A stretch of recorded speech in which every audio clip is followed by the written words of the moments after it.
مغرب کی نماز سے پہلے جس مسئلے پر ہم لوگ بات کر رہے تھے وہ مسئلہ یہ تھا کہ کوئی عالم اگر بدعتی ہو تو اور وہ بھی اپنی بدعت کو پھیلانے والا آدمی ہو، ایسے آدمی سے حدیث کا فقہ کا علم حاصل کرنا جائز ہے یا وہ اپنی بدعت کی وجہ سے پورے طور پر غیر معتبر ہے؟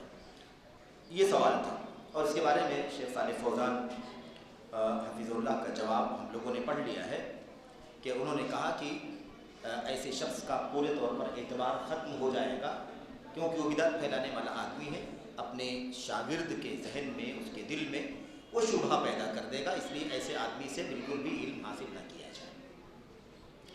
اس حوالے سے اور بھی کچھ بات آپ کے سامنے آئی، اور اس کے بعد ہم نے عرض کیا تھا کہ اس بارے میں سلف صالحین کے کچھ نمونے اور کچھ مثالیں ہمارے سامنے ہیں، اور وہ مثالیں ہم آپ کے سامنے پیش کریں گے تاکہ یہ بات واضح ہو جائے کہ بدعتی آدمی جو بدعت کا پھیلانے والا ہو، ایسے آدمی کے ساتھ رہنے سے، اس کے ساتھ میل جول کرنے سے، اس کی مجلس میں بیٹھنے سے کس طرح سے اس کا اثر اس آدمی کے اوپر پڑتا ہے اور کیسے وہ متاثر ہو جاتا ہے، اور متاثر ہو کر کے اسی ایمان و عقیدے اسی طریقے پر چل پڑتا ہے۔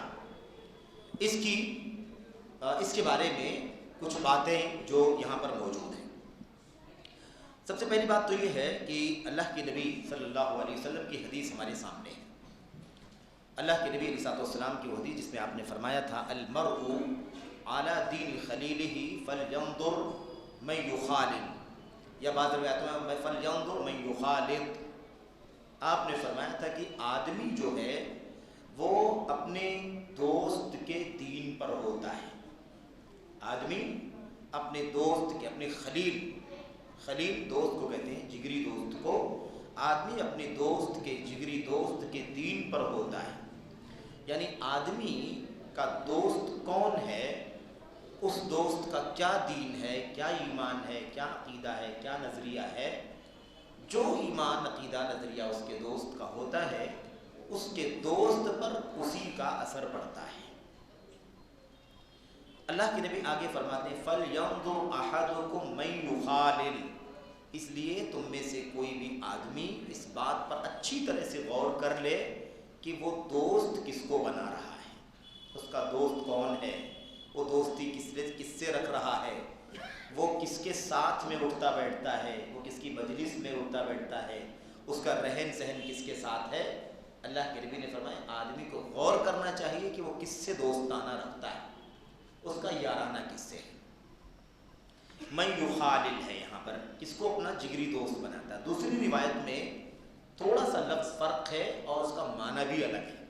اللہ کے نبی نے فرمایا فَلْيَنْظُرْ أَحَدُكُمْ مَنْ يُخَالِطْ، تم میں سے کوئی بھی آدمی غور کر لے کہ وہ کس کے ساتھ گھلتا ملتا ہے، کس کے ساتھ گھل مل کے رہتا۔ خلط ملط ہونا ہوتا ہے ساتھ میں اٹھنا بیٹھنا، یعنی کس کے ساتھ اس کا زیادہ اٹھنا بیٹھنا ہے، کس کے ساتھ اس کا جمتا ہے، یوں سمجھ لیں جیسے ہم لوگ بولتے ہیں، تو وہی اثر پڑتا ہے اس کا۔ تو ایک بات تو بہت واضح ہے کہ جب ساتھی کا اثر ساتھی پر پڑتا ہے، دوست کا اثر دوست کے اوپر پڑتا ہے، اور پڑتا ہی ہے،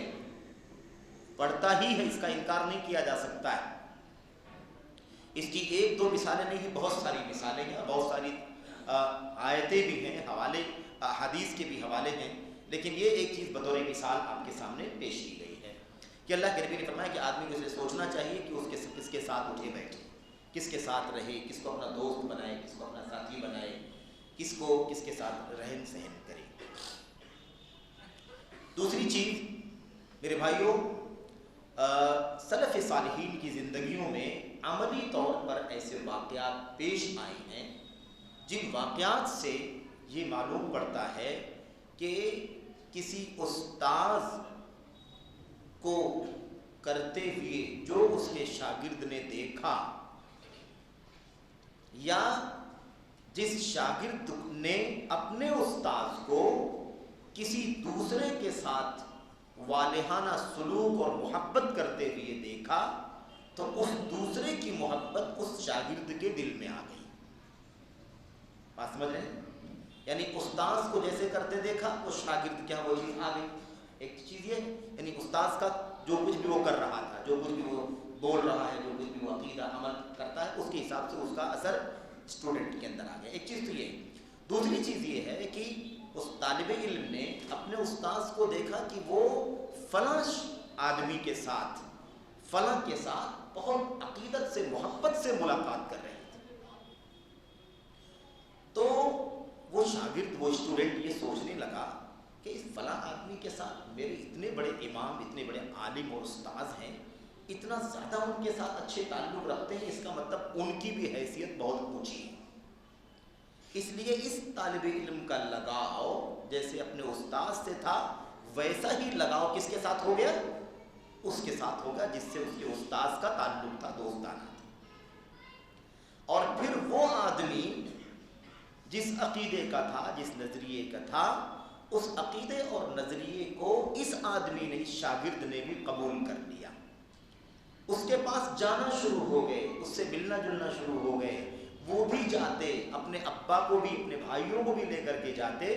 نتیجہ یہ ہوا کہ دھیرے دھیرے دھیرے دھیرے جو عقیدہ نظریہ اس آدمی کا تھا، جس سے اس کے استاذ نے ملاقات کیا تھا اور محبت سے تعلق اچھے سے پیش آئے تھے، اس کی وجہ سے یہ عقیدت اس کے دل میں بیٹھ گئی اور یہ خود جانے لگے، اپنے والد کو بھی لے جانے لگے، اپنے بھائی کو بھی لے جانے لگے، اور سب کے سب اسی عقیدے کے ہو گئے جس عقیدے کے وہ تھے.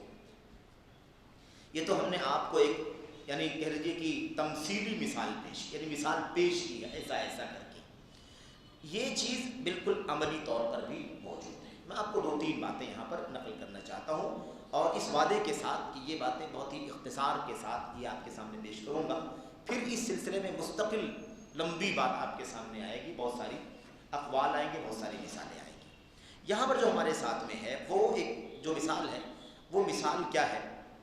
مثال یہ ہے، ابو ذر ہروی ایک عالم ہے، ایک امام ہے، بہت ساری کتابیں لکھی ہوں انہوں نے رحمۃ اللہ علیہ. قاضی ابو بکر ابن الطیب سے متاثر ہو گئے. اب میں تھوڑا سا وضاحت کروں. قاضی ابو بکر ابن الطیب جو ہیں، ان کا منہج اس میں فساد. کیسا فساد؟ اب اسماء و صفات کے بعد میں ایک فرقہ ہے جو اشعری کہلاتا ہے. اب اس کے بارے میں تفصیل ہے. خلاصہ اس کا یہ کہ وہ لوگ صرف 7 صفات کو مانتے ہیں. کتنی صفات کو مانتے ہیں؟ صرف 7 صفات. وہ ہے علم، قدرت، ارادہ وغیرہ وغیرہ. خیر، بقیہ ساری صفتوں کا انکار کرتے ہیں. کیوں؟ اس لیے کہ بقیہ صفتیں ان کے دماغ میں نہیں بیٹھتی. اب آپ سوچیں کتنی خطرناک بات ہے. ایک مومن کیا تصور کر سکتا ہے کہ اللہ تبارک و تعالیٰ کی کسی صفت کا انکار کر دے؟ اس لیے انکار کرتے کہ دماغ میں نہیں بیٹھتے. دماغ میں کیسے بیٹھے؟ اللہ کو دیکھا ہے کیا؟ تو بن دیکھے اللہ پر ایمان رکھ سکتے، بن دیکھے اللہ کی صفات پر ایمان کیوں نہیں رکھتے بھائی؟ اللہ کے ناموں پر ایمان کیوں نہیں رکھتے بن دیکھے؟ اللہ کی ذات پر ایمان لانے میں کوئی رکاوٹ اگر نہیں آئی ہے تو اللہ کے اسماء اور صفات پر ایمان لانے پر رکاوٹ کیوں آتی؟ رکاوٹ نہیں آنی چاہیے، لیکن نہیں، یہ گمراہی آتی ہے. بہرحال وہ قاضی ابو بکر ابن الطیب جو تھے وہ اشعری نظریے کے تھے. اشعری نظریے کے تھے. اب ہوا یہ کہ ابو ذر ہروی جو ہیں، ابو ذر ہروی ان کے استاذ کون ہیں؟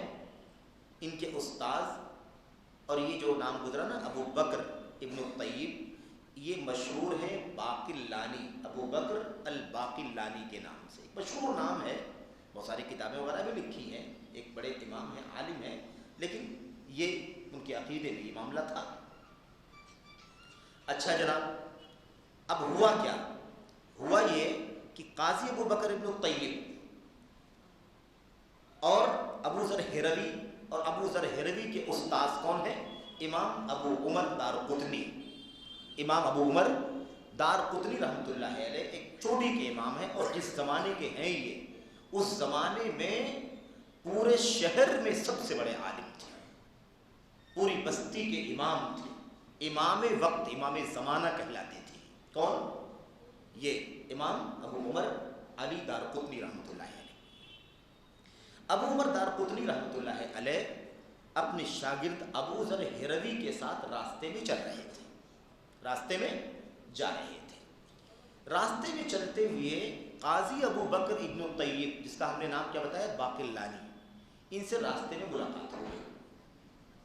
قاضی ابو بکر ابن طیب باقلانی سے ملاقات ہو گئی ابو عمر دارقطنی کی، اور ساتھ میں کون تھے؟ ابو ذر ہروی جو دارقطنی کے شاگرد ہیں. اب ملاقات ہوئی تو امام دارقطنی رحمۃ اللہ علیہ جیسے نظر پڑی ابو بکر باقلانی کے اوپر، ایسے ہی لپکے ان کی طرف اور تیزی کے ساتھ ان سے گئے، ان سے ملاقات کیا، ان سے معانقہ کیا، سلام کیا، گلے ملے وغیرہ. اور جیسے ایک والہانہ محبت اور عقیدت تباک سے ملاقات کرنا، پرتباک انداز میں ملاقات کیا. جب ملاقات کر کے فارغ ہوئے تو ابو ذر ہروی نے اپنے استاد دارقطنی سے پوچھا کہ شیخ یا استاد یا امام صاحب، آپ تو اپنے وقت کے امام ہیں، یہ کون سی شخصیت تھی جس کے ساتھ آپ نے اتنی زیادہ والہانہ انداز میں آپ نے ملاقات کی ہے؟ نہیں، آپ تو خود اپنے وقت کے امام ہیں، آپ سے بڑا عالم تو کوئی ہے ہی نہیں. یہ کون صاحب تھے جن سے آپ اس قدر والہانہ محبت سے آپ نے ملاقات کی؟ خیر، خلاصہ اس کا یہ ہے، امام ابو عمر دارقطنی نے جواب دیا کہ یہ ایک امام ہے، ایک بڑے عالم ہیں اور ایک بڑی شخصیت ہے قاضی ابو بکر ابن طیب باقلانی کی. اس طرح سے چند جملے جو ان کے، اور بلا شبہ بڑے امام ہیں، بڑے عالم ہیں، ٹھیک ہے، لیکن اب اشعریت ان کے اندر پائی جاتی تھی، اشعریت ان کے یہاں پائی جاتی تھی. اب ہوا یہ کہ یہ جو ابو ذر ہروی ہیں، ابو ذر ہروی کہتے ہیں کہ یہ بات جب میں نے سنی تو میرے دل میں باقلانی کی عقیدت بھی ویسے ہی بیٹھ گئی جیسے میرے استاد دارقطنی کے دل میں ان کا احترام تھا. اور تھے وہ کیسے؟ ان کے یہاں اشعریت تھی. سمجھ رہے؟ اچھا جناب، اس کے بعد کہتے ہیں کہ اس کے بعد میں امام دارقطنی کے علاوہ میں ان کے پاس بھی جانے لگا. ان کے پاس؟ ابو بکر باقلانی کے پاس. کہا میں بھی جانے لگا اور میرے والد بھی میرے ساتھ جانے لگے. ابو ذر ہروی کے والد صاحب بھی جانے لگے. کہا میں بھی جاتا، میرے والد بھی جاتے، اور ایسے نہیں کہ بس ڈیلی جانے لگے، لیکن ملاقات کرنے لگے. اتنی بڑی شخصیت ہے تو کبھی بھی ملاقات کرنا چاہیے. دارقطنی جیسے امام نے، اگر ان کا مقام ان کے سامنے اتنا اونچا تھا تو ملاقات کرنے میں اچھا ہے، فائدہ ہے، اس سے علم حاصل ہوگا وغیرہ وغیرہ. ملاقات ہوگی تو علمی طور پر استفادہ کریں گے. جانے لگے. کہتے ہیں ہم لوگ نختلف الیہ، یعنی کبھی کبھار ان کے پاس آیا جایا کرتے تھے، بس اوقات کبھی گئے کبھی اس طریقے سے. کہا جاتے رہے. نتیجہ یہ ہوا کہ یہ باپ بیٹے بھی اشعری ہو گئے. باپ بیٹے بھی کیا ہو گئے؟ اشعری ہو گئے. واقعہ جو ہے تفصیل سے بھی لکھا ہوا ہے، لیکن یہ اس کا خلاصہ ہے. ابو ذر ہروی سے ان کے ساتھی نے پوچھا، جب دیکھا کہ ابو ذر ہروی، اسٹارٹ والا ذکر کر دوں، اس ابو ذر ہروی کو ان کے ساتھی نے دیکھا کہ ان کے یہاں اشعریت کی نظریہ پایا جاتا ہے، کوئی 7 صفات والا نظریہ پایا جاتا ہے. تو تعجب میں پڑ گئے، کہنے لگے ابو ذر یہ عقیدہ آپ نے کہاں سے لے لیا؟ یہ عقیدہ آپ کو کہاں سے مل گیا؟ آپ اسماء و صفات کے باب میں اشعریت کے راستے پر کیسے چلے گئے؟ تب انہوں نے یہ پورا واقعہ بتلایا کہ اصل میں میرا کوئی تعلق اشعریت سے نہیں تھا، میں اشعری عقیدے کا نہیں ہوں، لیکن معاملہ یہی ہوا کہ میں ایسے اپنے استاد دارقطنی کے ساتھ تھا، ملاقات ہوئی اور وہ والہانہ ملاقات کرنے لگے. پوچھا کہ کیوں ایسے ملاقات کی؟ آپ نے ان کی تعریف کی کہ وہ امام ہیں، اپنے وقت کے ایک بڑے عالم ہیں، ایک بڑی علمی شخصیت ہے. اس کی وجہ سے ان کی عقیدت میرے دل میں آئی، میں بھی جانے لگا، اپنے والد کو بھی لے جانے لگا. نتیجہ یہ ہوا کہ جاتے آتے چند ملاقاتوں میں، صرف چند ملاقاتوں میں ہمارا عقیدہ بھی اشعریت کا عقیدہ ہو گیا. دیکھا آپ نے؟ اسی لیے ایک بدعت بھی جس کے پاس پائی جائے، ریفرنس نہیں ہونا چاہیے. جو بڑے علماء ہیں وہ ٹھیک ہے، وہ جانتے ہیں گہرائی، سمجھ رہے ہیں نا، وہ مضبوط ہیں، ان کو گہرائی ہے، ان کو معلوم ہے کہ کیا ان کے ہاں فساد ہے، کیا بگاڑ ہے، تو ان کے لیے تو چلو ٹھیک ہے کہ بھائی ان سے ملاقات کر لیں، ان سے علم حاصل کر لیں، یا ان کی کتابوں کو دیکھیں، یا ان سے بات چیت کریں، ان کے لیے مسئلہ نہیں ہے۔ لیکن اگر وہ کسی کو اپنے اسٹوڈنٹس کے لیے یا عوام کے لیے اگر ریفرنس کر دیں گے کہ بڑی شخصیت ہے، امام ہے یہ، تو آپ بتائیے کہ آگے کیا ہوگا؟ وہ شاگردان بھی متاثر ہوں گے، عوام بھی متاثر ہوں گے، اس کے پاس بھی جانے لگیں گے۔ ایک بات میں آپ کو یہاں پر خاص طور پر ذکر کر دیتا ہوں، اور اس چیز کو یاد رکھنا اپنے ذہن میں ہمیشہ۔ ہم لوگ آج کل ایک ریکمنڈیشن کا تذکرہ سلسلہ چلتا ہے نا، توصیہ لکھنا، تزکیہ لکھنا، کسی کو ریکمینڈ کرنا کہ ہاں یہ بہت اچھے ہیں، بہت فلاں ہیں، یہ ہیں، وہ ہیں، یہ بہت بڑی ذمہ داری ہے۔ اگر ہم نے کسی کی صفائی میں 2 لفظ کہہ دیا تو آپ جان لیں کہ اب اس کے بارے میں آپ کے بولنے لکھنے کی وجہ سے لوگ کیا سمجھیں گے؟ یہ آدمی بہت اچھا ہے، اس کا عقیدہ صحیح، اس کا منہج صحیح، اس کا عمل صحیح، یہ نیک اور صالح آدمی ہے، فلاں ہے۔ اب اس بنیاد پر لوگ اگر اسے قریب آئیں گے اور اس کے اندر وہ چیز اگر نہیں ہے، غلط آدمی ہے وہ، تو ایسی صورت میں اس کا شر، اس کا فساد پھیلے گا کہ نہیں پھیلے گا؟ اس لیے تزکیہ کرنا، کسی کے بارے میں ریکمینڈ کرنا کہ یہ فلاں اچھا ہے، یہ بہت بڑی امانت کا، بہت بڑی ذمہ داری کا کام ہے۔ آج ہمارے ہاں اس کا بہت زیادہ اہتمام نہیں رہ گیا ہے، بس آدمی سے تھوڑا سا کہیں نہ کہیں تعلق ہے، لکھ کر کے دے دیا، چلو کہتے ہیں کہ جانے تو کوئی کام ہو جائے گا بیچارے کا۔ یہ کون سی بات ہے؟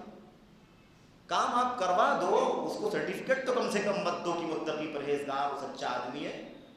کوئی ضرورت کی چیز ہے تو آپ اس کا کام کروا کے دے دو، اپنی طرف سے کوشش کرا کے دے دو، لیکن آپ اس کو کوئی سرٹیفکیٹ مت دو کہ یہ آدمی کیا ہے، بہت اچھا ہے، کیوں؟ اس کی وجہ سے پھر لوگ گمراہ ہو جائیں گے، لوگ بہکیں گے۔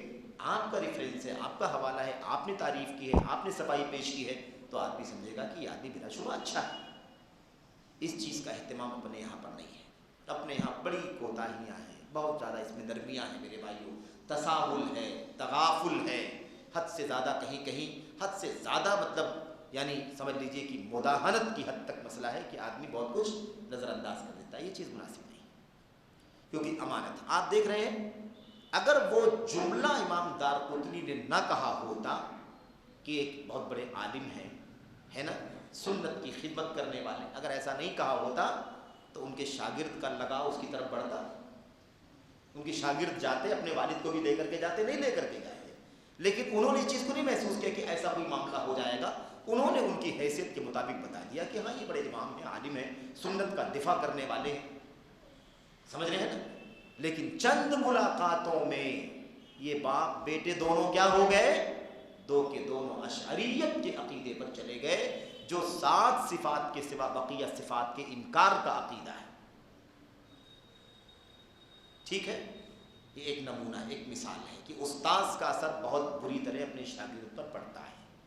استاذ کا اثر، اور خاص طور پر جس استاذ سے عقیدت بہت زیادہ ہو، میلان بہت زیادہ ہو، رجحان زیادہ ہو، ایسے استاذ کا اثر تو بہت پڑتا ہے شاگرد کے اوپر، وہ اس کی ایک ایک ادا اور ایک ایک اشارے کو فالو کرتا ہے اپنے، اس لیے یہ کام بڑا خطرناک ہے۔ اسی لیے کسی عالم کے ہاں کوئی عقیدے کا فساد ہو تو ایسی صورت میں ریکمینڈ کرنا، حوالہ دینا یا اس کی صفائی پیش کرنا، یہ چیز مناسب نہیں ہے۔ اور استاذ جب تک صحیح العقیدہ نہ ہو، صحیح منہج والا نہ ہو، ایسے آدمی سے علم حاصل کرنا یہ مناسب بالکل بھی نہیں ہے، بالکل ہی خطرہ ہے، بہت ہی زیادہ خطرہ ہے۔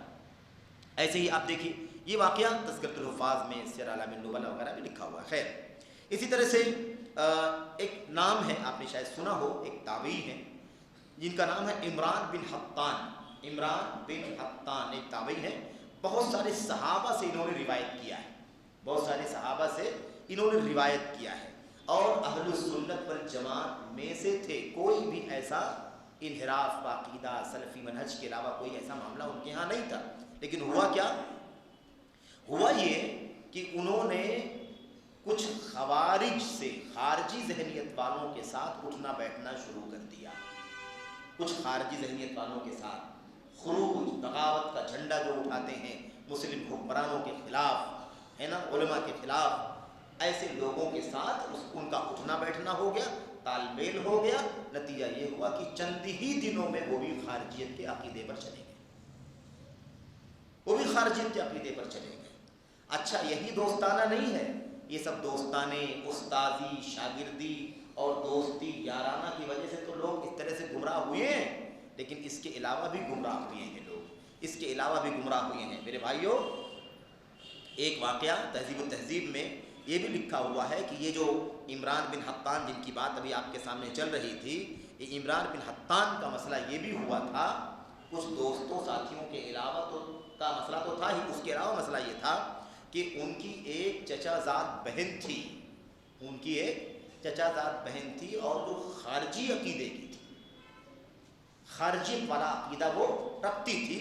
نتیجہ یہ ہوا کہ انہوں نے، ان کو معلوم پڑا چونکہ اہل سنت میں سے تھے، خارجیت نہیں تھی، بدعت اور رفض کا عقیدہ نہیں تھا بلکہ سنت کا عقیدہ تھا، تو انہوں نے یہ سوچا کہ یہ چچا زاد بہن ہے، گھر کی خاندان کی بات ہے، اگر یہ لڑکی، اگر اس کا نکاح کسی خارجی کے ساتھ ہو گیا تو پورا گھرانہ خارجی ہو جائے، بچے پیدا ہوں گے، سب خارجیت کی تربیت پائیں گے، اس لیے انہوں نے اس چچا زاد بہن سے اس لیے نکاح کر لیا کہ میرے نکاح میں آئے گی، میں اسے اہل سنت میں سے بنا دوں گا، سمجھ رہے ہیں نا، شکار کر لوں گا، اہل سنت میں سے بنا دوں گا، خارجیت کا عقیدہ نکل جائے گا، میں نکاح میں لے آؤں گا، سمجھاؤں گا، بجھاؤں گا، میرے ساتھ زندگی گزارے گی تو میں اصلاح کر دوں گا اس کی، اور یہ عقیدہ جو بگڑا ہوا عقیدہ صحیح ہو جائے گا۔ تو اس کو خارجیت سے باز رکھنے کے لیے، خارجیت کے عقیدے سے بچانے کے لیے نکاح کیا تھا، لیکن معاملہ اس کے برعکس ہوا، اس عورت نے خود اپنے شوہر کو خارجی بنا دیا۔ وہ عورت کیا کیا اس نے خود اپنے شوہر کو، عمران بن حطان کو خارجی بنا دیا۔ تو یہ بھی ایک سبب ہوتا ہے۔ اب میں آپ کو بتاؤں، بہت سارے ایسے لوگ ہیں جو شادی کرنا چاہتے ہیں، غیر مسلم لڑکیوں سے شادی کرنا چاہتے ہیں۔ اب غیر مسلم لڑکیاں اسلام لے آئے، اسلام قبول کر لیں، جیسے اسلام قبول کیا جاتا ہے، کیونکہ اسلام تو اللہ کے لیے ہوتا ہے، اسلام اللہ کے لیے اپنے کفر کو چھوڑ کر کے، اپنے کفریہ دین کو چھوڑ کر کے اللہ کی توحید پر آنا چاہیے۔ لیکن اگر کوئی آدمی دولت کے لیے کلمہ پڑھ لے، کوئی شادی کرنے کے لیے کلمہ پڑھ لے، کوئی شہوت پوری کرنے کے لیے مثال کے طور پر ہے نا، یا کسی اور دنیوی لالچ کے لیے ایسا کر لے، تو اس کا اسلام صحیح ہوگا؟ اس کا اسلام صحیح نہیں ہوگا۔ ہمارے سامنے وہ حدیث نبی کریم صلی اللہ علیہ وسلم کی، انما الاعمال بالنیات وانما لکل امرئ ما نوى فمن كانت هجرته الى الله فهجرته الى الله ومن كانت هجرته للدنيا يصيبها او امرأة يتزوجها فهجرته الى ما هاجر اليه۔ سارا معاملہ نیتوں پر ہے، نیتوں پر ڈیپینڈ کرتا ہے۔ جو اللہ کے لیے ہجرت کرتا ہے، اس کے رسول کے لیے ہجرت کرتا ہے، اس کی ہجرت اللہ کے لیے مانی جائے گی، اس کے رسول کے لیے مانی جائے گی۔ جو کوئی ہجرت کرتا ہے تاکہ کوئی دنیاوی مال دولت حاصل کر لے یا کسی عورت سے نکاح کر لے، تو اس کی ہجرت اسی لیے مانی جائے گی جس نیت سے اس نے یہ ہجرت کی۔ تو بہرحال اب یہ صورتحال ہوتی، تو آپ نے دیکھا یہ صورتحال ہے، آپ کے سامنے 2-3 واقعات آگے، ایسے اور بھی بہت سارے واقعات موجود ہیں، بہت سارے واقعات موجود ہیں۔ اسی لیے ایک نقطہ یاد رکھنا، اللہ کے نبی صلی اللہ علیہ وسلم، اللہ کی کتاب اور نبی کی سنت میں ہمیں یہ تعلیم دی گئی ہے کہ مسلمان مرد یا مسلمان عورتیں غیر مسلموں سے نکاح نہیں کر سکتی، ہے کہ نہیں؟ مسلمانوں کا غیر مسلمانوں سے نکاح نہیں ہو سکتا، نہ مردوں کا عورتوں سے، نہ عورتوں کا مردوں سے، دونوں سائڈ مسلمان ہونا ضروری ہے، دونوں سائڈ مسلمان ہونا ضروری ہے، سوائے ایک استثناء کے۔ ایک استثناء ہے، وہ استثناء کیا ہے؟ استثناء یہ ہے کہ مسلمان مرد جو ہیں وہ اہل کتاب یہود و نصارہ کی عورتوں سے نکاح کر سکتے ہیں، یہ ایک استثناء ہے، وہ بھی غیر مسلم ہیں، اہل کتاب یہود و نصارہ بھی غیر مسلم ہیں، لیکن یہ استثناء ہے کہ اہل کتاب ہونے کی وجہ سے اللہ تبارک و تعالیٰ نے بہرحال ان سے نکاح کرنے کی پرمیشن دی ہے۔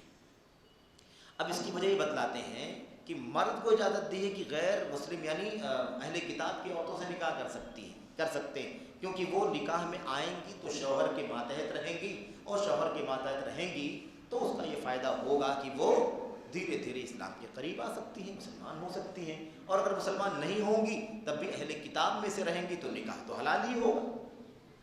ٹھیک ہے یہ. اچھا، اب یہاں بہت سارے لوگ یہ سمجھتے ہیں اور اس عقیدے کی بات کرتے ہیں کہ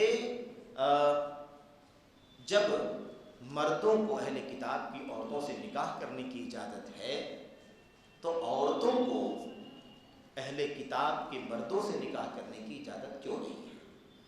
ایک تو یہ اعتراض ہے. یہ اعتراض بودا ہے، بیجا ہے، عقلانیت پر ڈیپینڈ کرتا ہے. خارجیت اور کہہ لیجیے کہ اخوانیت اور رافضیت کی سوچ ہے یہ، عقل کو اپنے حکم اللہ کے حکم کے سامنے پیش کرنا. اس کی اجازت نہیں ہے تو نہیں ہے بس. دوسری چیز یہ ہے کہ لوگ جو یہ کہتے ہیں کہ میں فلاں سے نکاح کر رہا ہوں، فلاں سے نکاح کروں گا اس کو مسلمان بنا دوں گا، عورت سے، غیر مسلم عورت سے نکاح کروں گا تاکہ اس کو مسلمان بنا دوں. سب سے پہلی بات یہ ہے کہ یہ ترتیب الٹی ہے. ترتیب الٹی، اس ترتیب کی کوئی اجازت اسلام کے اندر نہیں ہے. نکاح کر لوں گا تاکہ مسلمان بنا دوں یہ جائز نہیں ہے. نکاح ہوگا ہی نہیں. مسلمان ہو جائے اللہ کے لیے تب آپ نکاح کر لیجیے. وہ بھی نکاح کرنے کے لیے مسلمان نہ ہو، دولت حاصل کرنے کے لیے نکاح نہ کرے، یا کسی اور مقصد کے لیے وہ کلمہ نہ پڑھے، اللہ کے لیے کلمہ پڑھے اور کلمہ پڑھ کے مسلمان ہو جائے تب آپ نکاح کریں. کوئی بھی نکاح کرے تب تو مسلمان ہو گئی ہے، اسلام اس کی زندگی میں آ گیا ہے. تو ایک چیز تو یہ کہ ترتیب ہی غلط ہے، بغیر مسلمان ہوئے نکاح ہی نہیں کر سکتے، ہے کہ نہیں. دوسری چیز یہ ہے کہ یہ کہنا کہ وہ میں اس کو بدل دوں گا. میرے بھائیوں، میرے بزرگوں، آپ نے دیکھا نا کیا حال ہوا. ہاں، یہ وہ لوگ ہیں جو نبی صلی اللہ علیہ وسلم کے دور کے بعد صحابہ کو دیکھنے والے لوگ ہیں. صحابہ سے روایت کی ہے کئی، عمران بن حقان نے کئی ایک روایتیں موجود ہیں، لیکن انہوں نے اپنی چچاداد بہن سے خارجی عقیدے کی تھی، اس سے نکاح کر لیا، بجائے اس کے کہ یہ اس کو سنی بنا دیتے، اس خارجی عورت نے اپنے شوہر کو خارجی بنا دیا. اسی لیے کسی بدعتی سے اپنے بچیوں کا رشتہ مت کرنا، ہرگز ہرگز نہیں کرنا. پوری نسلیں تباہ ہو جائیں گی، پوری نسلیں، آنے والی نسلیں برباد ہو جائیں گی. وہی عقیدہ بنے گا، وہی نظریہ بنے گا. ہم اس معاملے میں بہت نرمی کرنے والے لوگ ہیں، ہم نہیں سمجھتے. اب آپ سوچ رہے ہوں گے کہ خارجیوں سے ہم کہاں نکاح کرتے ہیں، ہم نے کب خارجیوں سے، یا مسلمان کب خارجی مردوں سے نکاح کرتا ہے اپنی بیٹیوں کا. میرے بھائیوں، خارجی کے نام سے لوگ ضروری نہیں کہ خارجی ہوں. عقیدہ، نظریہ، فکر، سوچ، اس میں خارجیت ہے، نام خارجی نہیں ہے. اگر تب آپ کی ذمہ داری کیا بنتی ہے؟ کیا آپ نام تلاش کریں گے یا ان کا نظریہ دیکھیں؟ ایسے لوگ کہتے ہیں قبر پرستوں سے، بدعتیوں سے اپنی بیٹیوں کا نکاح کر دیتے ہیں اور کہتے ہیں کہ نہیں ہے تو بدعتی لیکن تھوڑا سا کیا ہے، وہ کہتے ہیں کہ کھلے ذہن کا ہے. کیا کھلے ذہن کا ہے؟ لڑکیاں غلام ہوتی ہیں، ماتحت ہوتی ہیں. نبی علیہ الصلوۃ والسلام نے فرمایا کہ استوصوا بالنساء خیرا فإنہن عوان عندکم. عورتوں کے بارے میں، بیویوں کے بارے میں اللہ کے نبی صلی اللہ علیہ وسلم کی وصیت قبول کرو. فإنہن عوان عندکم، کیونکہ یہ عورتیں تمہارے پاس ایک قیدی کی طرح ہوتی ہیں. جیسے قیدی ہوتا ہے نا، قیدی قید میں رہتا ہے، ایسی عورتیں جب نکاح میں آ جاتی ہیں تو گویا کہ ایک طرح سے شوہروں کے قید میں آ جاتی ہیں. ان کے ساتھ بہت ساری مجبوری کے معاملات ہو جاتے ہیں، بہت ساری چیزوں میں وہ سمجھوتا کرتی ہیں، بہت ساری چیزیں وہ بہت ساری چیزوں میں نظر انداز کر کے چلتی ہیں، بہت ساری چیزوں میں وہ برداشت اور تحمل کر کے چلتی ہیں. جو چیزیں تحمل کے قابل ہیں وہاں بھی کرتی ہیں، اور جو چیزیں تحمل کے قابل نہیں ہیں وہاں بھی مجبوراً تحمل کرتی ہیں، کیونکہ وہ سوچتی ہیں کہ آخر ہم اگر اس رشتے میں دراڑ پیدا کریں گے، سختی کا رویہ برتیں گے تو پھر یہ رشتہ ٹوٹ جائے گا، پھر ہمیں زندگی میں کون پوچھے گا.